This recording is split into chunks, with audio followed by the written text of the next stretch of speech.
Medo.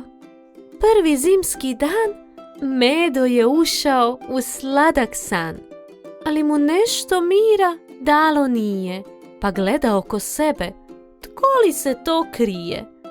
Tko to buku veliku stvara?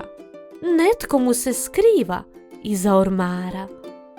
Sjedi Medo i ljutito gleda. Želi li mu netko ukrasti čup meda?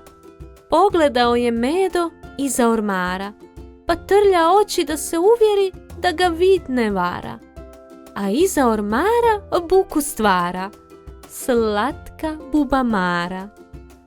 Bubamara je pokušavala između ormara i zida proći, ali ju njen okruglasti trbuščić koči i ne može na drugi kraj doći. Medo je odlučio pomoći Bubamari i pomaknuo je ormar. Bubamara se zahvalila Medi i donijela mu jedan veliki dar. Medo je dar odmotao, a unutra je čup meda bio.